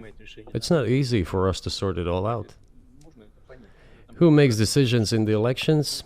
Is it possible to understand this when each state has its own legislation? Each state regulates itself?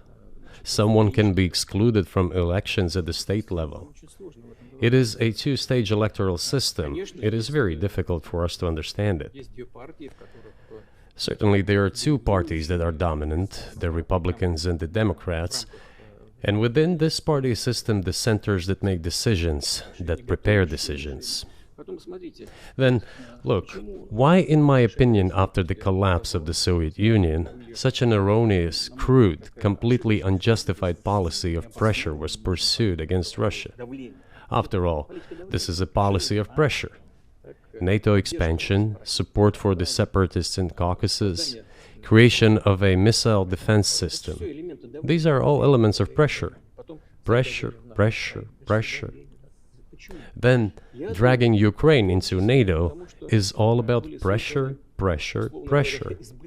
Why? I think, among other things, because excessive production capacities were created. During the confrontation with the Soviet Union, there were many centers created and specialists on the Soviet Union who could not do anything else. They convinced the political leadership that it is necessary to continue chiseling Russia, to try to break it up, to create on this territory several quasi-state entities, and to subdue them in a divided form, to use their combined potential for the future struggle with China. This is a mistake, including the excessive potential of those who worked for the confrontation with the Soviet Union. It is necessary to get rid of this. There should be new, fresh forces, people who look into the future and understand what is happening in the world. Look at how Indonesia is developing. 600 million people. Where can we get away from that? Nowhere. We just have to assume that Indonesia will enter. It is already in the club of the world's leading economies, no matter who likes it or dislikes it. Yes, we understand and are aware that in the United States, despite all the economic problems, the situation is still normal, with the economy growing decently. The GDP is growing by 2.5%, if I'm not mistaken. But if we want to ensure the future, then we need to change our approach to what is changing. As I already said, the world would nevertheless change, regardless of how the developments in Ukraine end. The world is changing. In the United States themselves, experts are writing that the United States are nonetheless gradually changing their position in the world. It is your experts who write that. I just read them. The only question is how this would happen, painfully and quickly, or gently and gradually. And this is written by people who are not anti-American. They simply follow global development trends. That's it. And in order to assess them and change policies, we need people who think, look forward, can analyze and recommend certain decisions at the level of political leaders. I just have to ask, you've said clearly that NATO expansion eastward is a violation of the promise you all were made in 1990. It's a threat to your country. Right before you sent troops into Ukraine, the Vice President of the United States went to the Munich Security Conference and encouraged the President of Ukraine to join NATO. Do you think that was an effort to provoke you into military action? Мы просто, я еще раз повторяю, мы многократно предлагали... I repeat once again, we have repeatedly proposed to seek a solution to the problems that arose in Ukraine after 2014 coup d'etat through peaceful means. But no one listened to us. And moreover, the Ukrainian leaders who were under the complete US control suddenly declared that they would not comply with the Minsk agreements. They disliked everything there and continued military activity in that territory. Шло освоение этой территории натовскими военными структурами. Под видом различных центров. And in parallel, that territory was being exploited by NATO military structures under the guise of various personnel training and retraining centers. They essentially began to create bases there. That's all. Ukraine announced that the Russians were a non-titular nationality, while passing the laws that limit the rights of non-titular nationalities in Ukraine. Ukraine, having received all these southeastern territories as a gift from the Russian people, suddenly announced that the Russians were a non-titular nationality in that territory. Is that normal? All this put together led to the decision to end the war that neo-Nazis started in Ukraine in 2014. Do you think Zelensky has the freedom to negotiate a settlement to this conflict?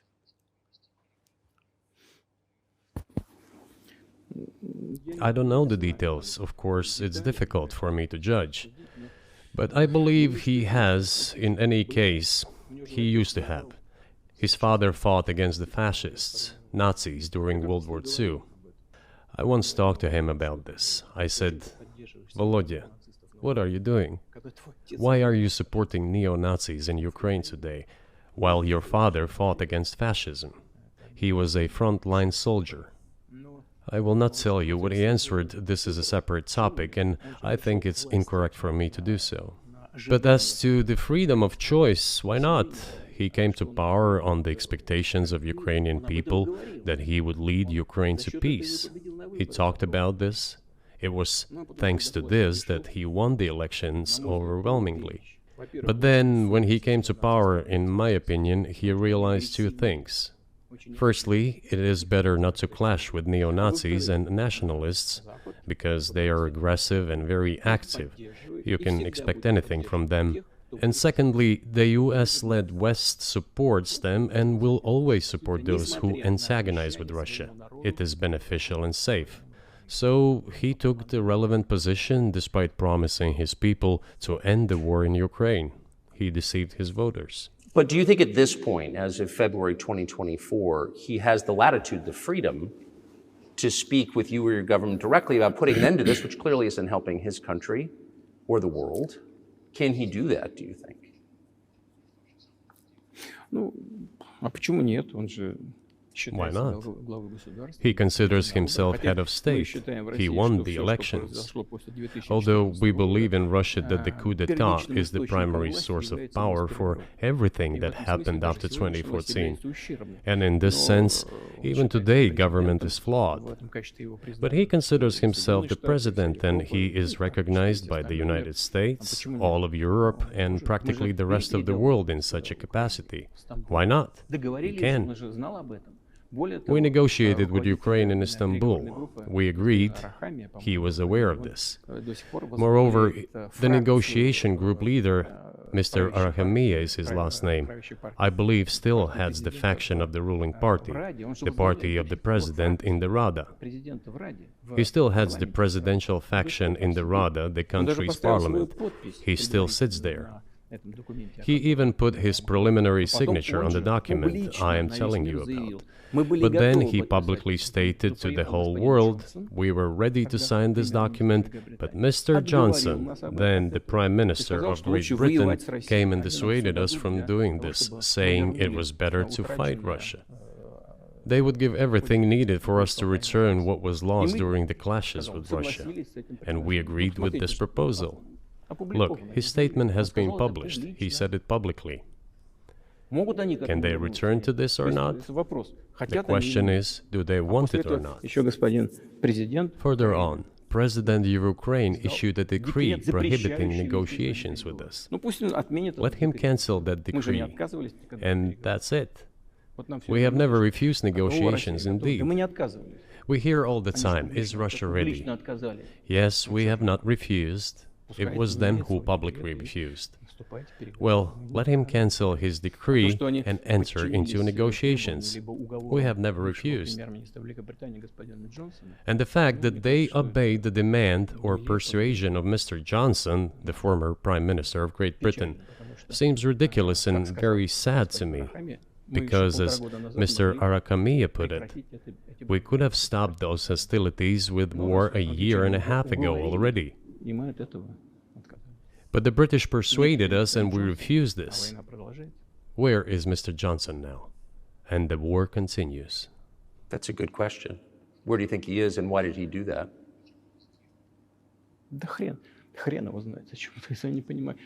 Hell knows. I don't understand it myself.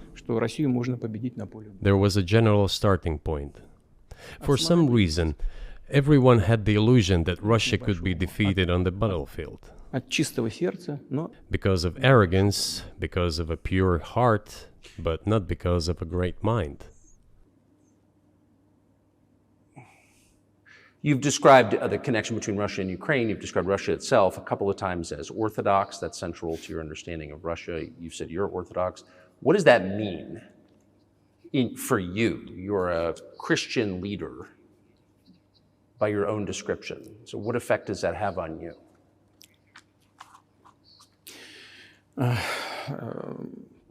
You know, as I already mentioned, in 988, Prince Vladimir himself was baptized following the example of his grandmother, Princess Olga. And then he baptized his squad. And then, gradually, over the course of several years, he baptized all the Rus. It was a lengthy process, from pagans to Christians. It took many years. But in the end, this orthodoxy, Eastern Christianity, deeply rooted itself in the consciousness of the Russian people. When Russia expanded and absorbed other nations who profess Islam, Buddhism, and Judaism, Russia has always been very loyal to those people who profess other religions. This is her strength. This is absolutely clear. And the fact is that the main postulates, main values are very similar, not to say the same, in all world religions I've just mentioned, and which are the traditional religions of the Russian Federation, Russia. By the way, Russian authorities were always very careful about the culture and religion of those people who came into the Russian Empire.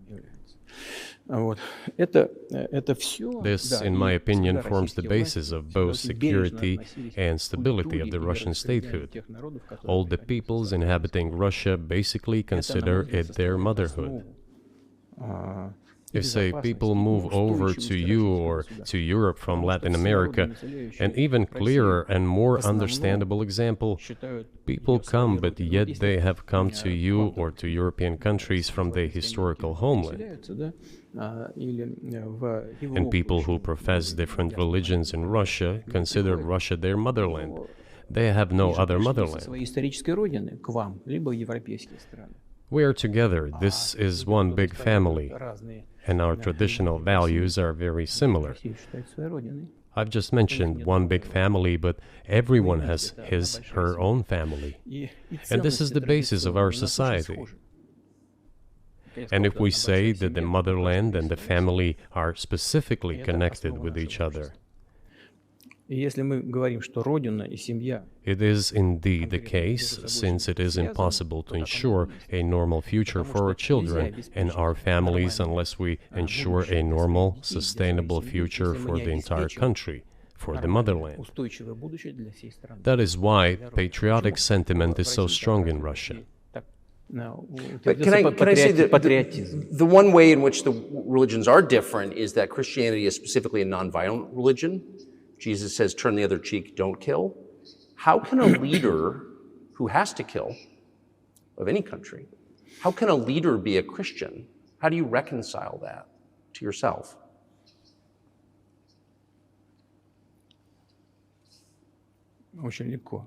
It is very easy when it comes to protecting oneself and one's family, one's homeland. We won't attack anyone. When did the developments in Ukraine start? Since the coup d'etat and the hostilities in Donbass began, that's when they started. And we're protecting our people, ourselves, our homeland, and our future. As for religion in general, you know, it's not about external manifestations. It's not about going to church every day or banging your head on the floor. It is in the heart. And our culture is so human-oriented.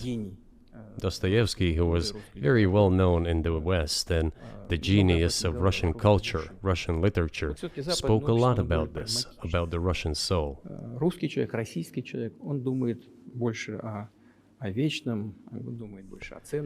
After all, Western society is more pragmatic. Russian people think more about the eternal, about moral values.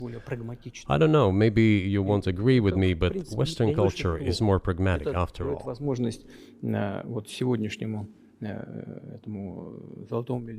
I'm not saying this is bad. It makes it possible for today's golden billion to achieve good success in production, even in science and so on. There's nothing wrong with that.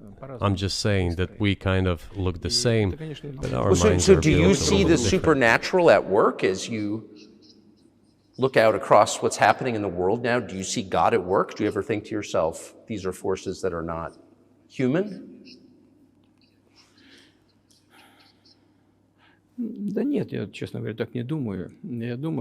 No, to be honest, I don't think so. My opinion is that the development of the world community is in accordance with the inherent laws, and those laws are what they are.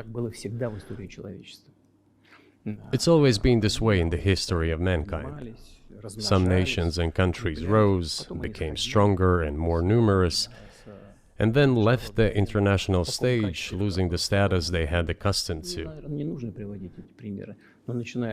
There is probably no need for me to give examples, but we could start with the Genghis Khan and horde conquerors, the Golden Horde, and then end with the Roman Empire. It seems that there has never been anything like the Roman Empire in the history of mankind. Nevertheless, the potential of the barbarians gradually grew, as did their population. In general, the barbarians were getting stronger and began to develop economically, as we would say today. This eventually led to the collapse of the Roman Empire and the regime imposed by the Romans.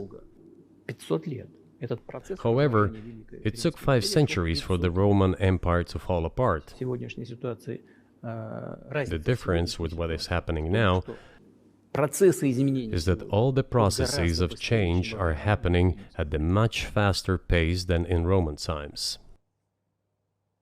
So when does the AI empire start, do you think? У меня все в более You're сложные asking вопросы. increasingly more complicated questions. To answer them, you need to be an expert in big Для того, numbers, чтобы big ответить, data, надо and быть, конечно, AI. специалистом в Mankind is сфере currently чисел, facing many threats. в сфере вот Due to этого the искусственного genetic интеллекта. researches, it is now possible to Человечество много create a угроз. superhuman, a Исследования в specialized области human being, генетики, a genetically engineered athlete, scientist, military man.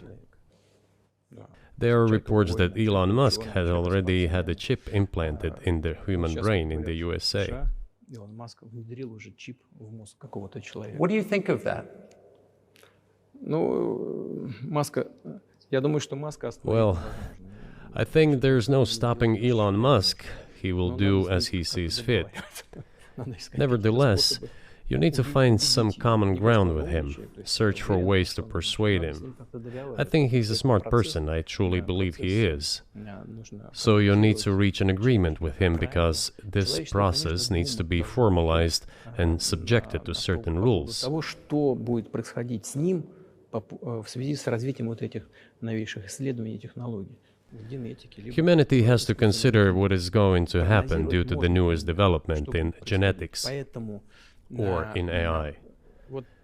One can make an approximate prediction of what will happen. Угрозу своему существованию от ядерного оружия все начали обладатели ядерного Once оружия начали mankind между собой felt an договариваться. existential Потому threat что coming понимали, from что nuclear их weapons, неаккуратное применение all может nuclear привести nations began to к come to полному terms with one another since Когда they realized наступит the понимание того, negligent что, use of nuclear weaponry could беспредельное, drive бесконтрольное humanity to развитие extinction. искусственного интеллекта, либо генетики, либо еще каких-то современных направлений, остановить которые невозможно. It is impossible to stop Исследования research in genetics or AI today, just as it was impossible to stop the use of gunpowder back in the day. Эти исследования все равно будут. Но когда человечество почувствует угрозу для себя, But as soon as we realize that the threat comes from unbridled and uncontrolled development of AI, or genetics, or any other field, the time will come to reach an international agreement on how to regulate these things. I appreciate all the time you've given us. I just got to ask you one last question, and that's about someone who's very famous in the United States, probably not here, Evan Gershkovich, who's the Wall Street Journal reporter. He's 32, and he's been in prison for almost a year. This is a huge story in the United States, and I just want to ask you directly, without getting into the details of it or your version of what happened, if as a sign of your decency, you would be willing to release him to us and we'll bring him back to the United States.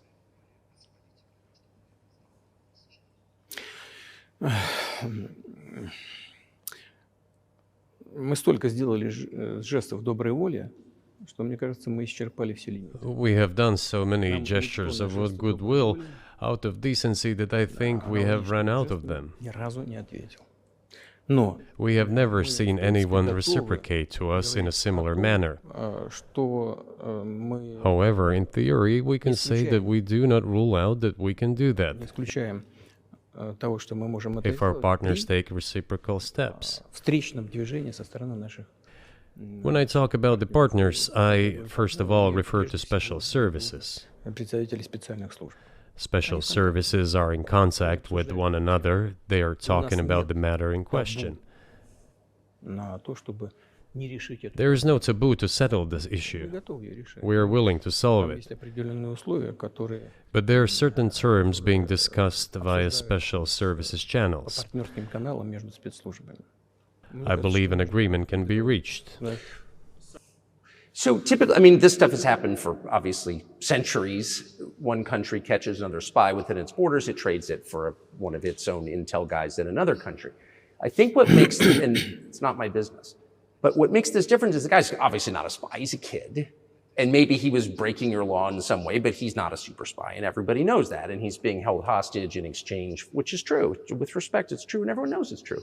So maybe he's in a different category maybe it's not fair to ask for somebody else in exchange for letting him out. Maybe it degrades Russia to do that. Вы знаете, можно как угодно говорить, что такое шпион, что не шпион. You know, you can give different interpretations to what constitutes a spy, but there are certain things provided by law. If person gets secret information and does that in conspiratorial manner, then this is qualified as espionage. And that is exactly what he was doing. He was receiving classified, confidential information, and he did it covertly. Maybe he did that out of carelessness or his own initiative. Considering the sheer fact, this is qualified as espionage. The fact has been proven, as he was caught red-handed when he was receiving this information.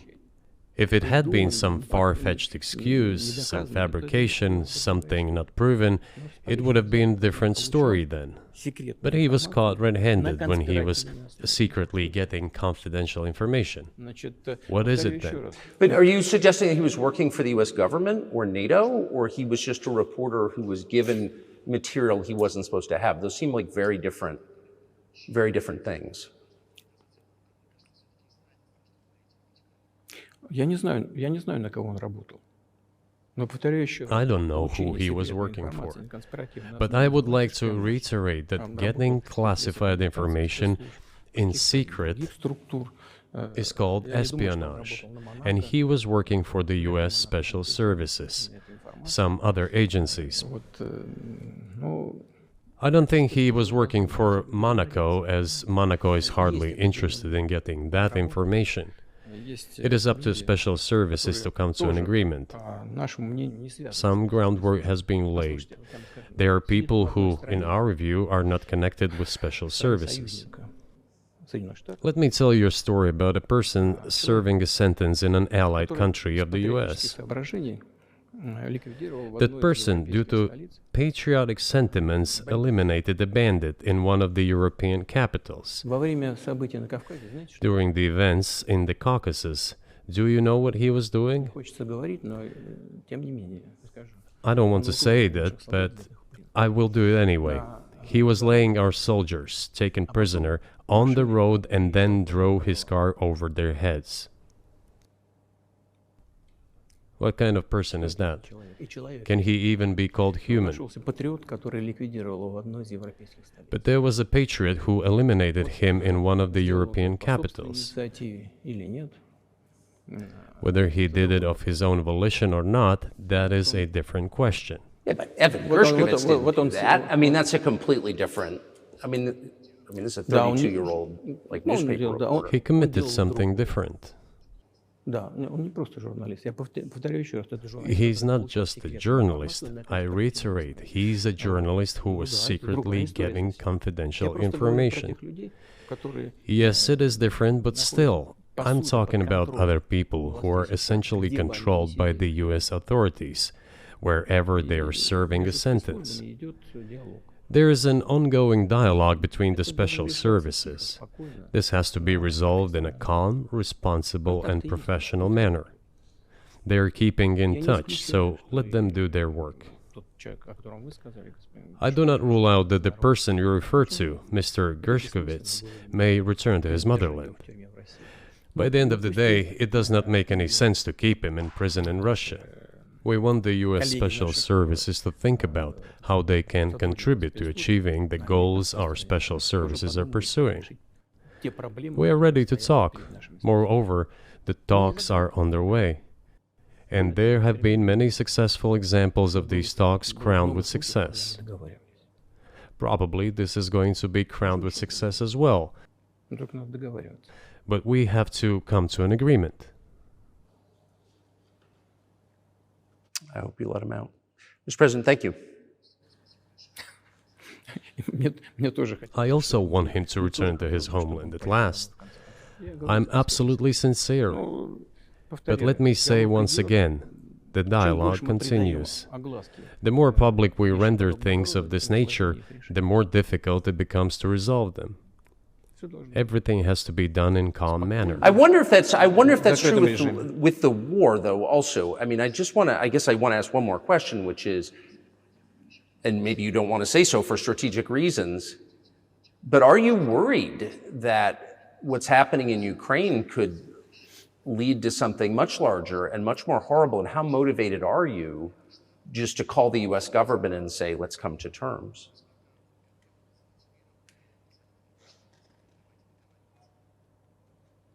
Так, послушайте, я уже сказал. I already said that we did not refuse to talk. We are willing to negotiate. It is the Western side, and Ukraine is obviously a satellite state of the US. It is evident. I do not want you to take it as if I'm looking for a strong word or an insult, but we both understand what is happening. The financial support, 72 billion US dollars, was provided. Germany ranks second, then other European countries come.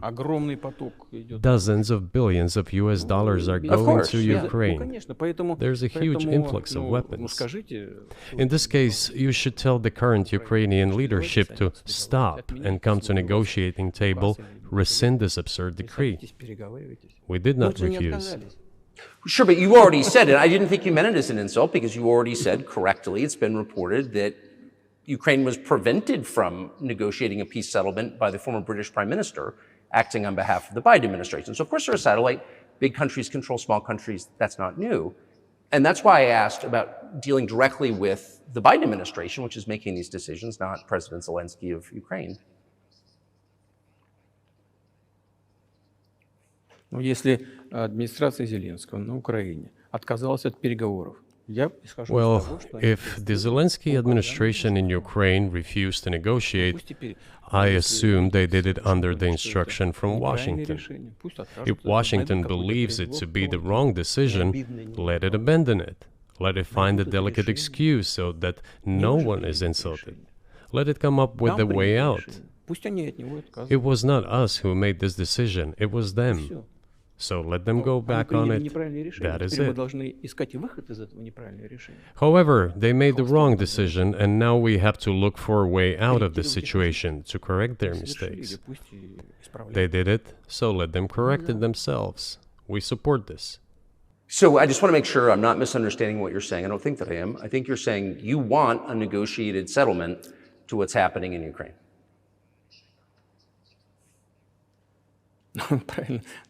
Right.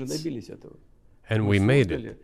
We prepared a huge document in Istanbul that was initialed by the head of the Ukrainian delegation.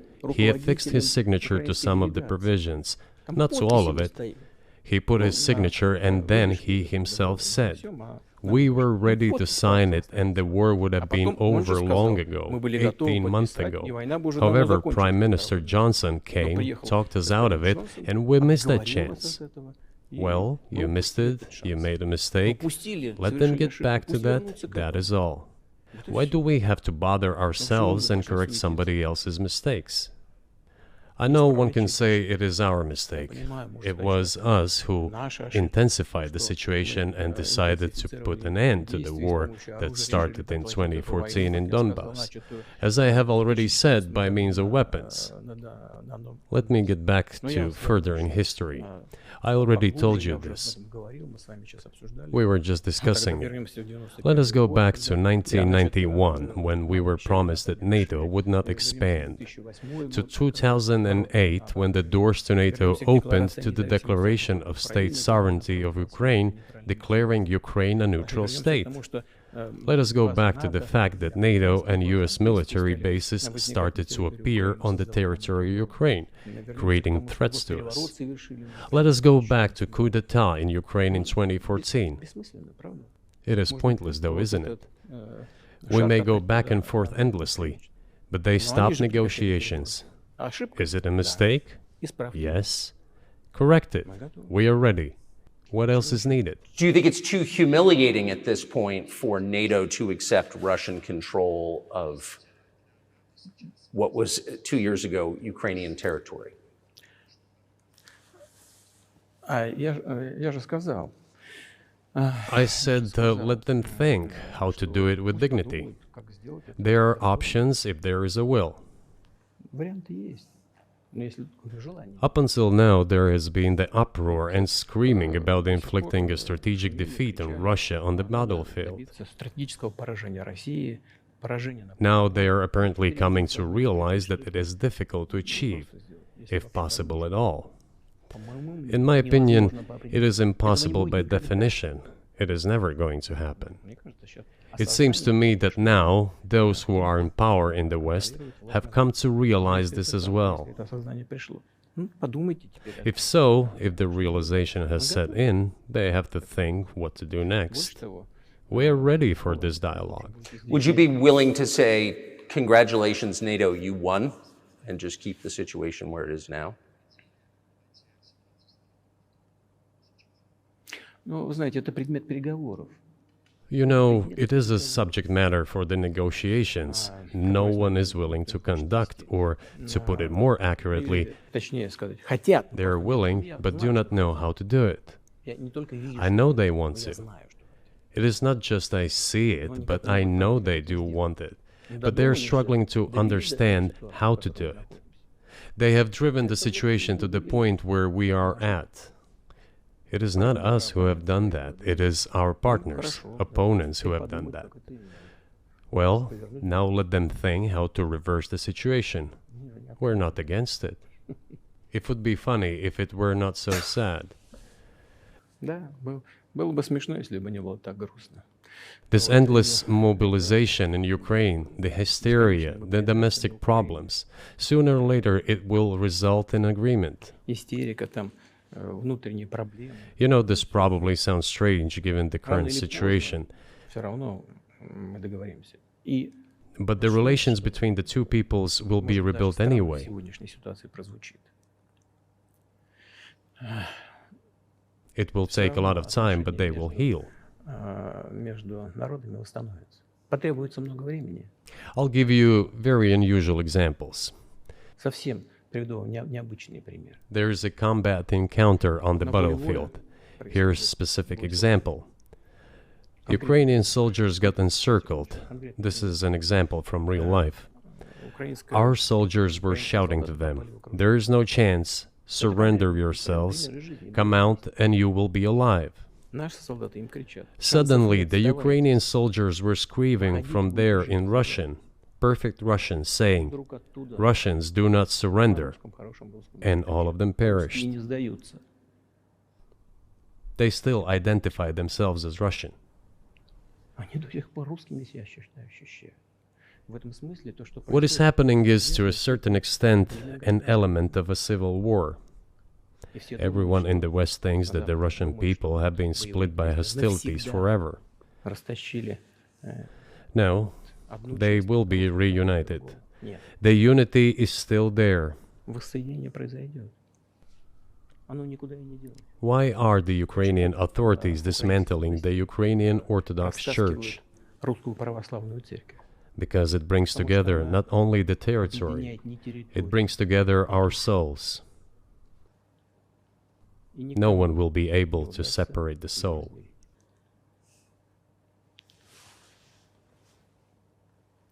Shall we end here, or is there anything else? No, I think that's great. Спасибо. Thank you, Mr. President. Free speech is bigger than any one person or any one organization. Societies are defined by what they will not permit. What we're watching is the total inversion of virtue.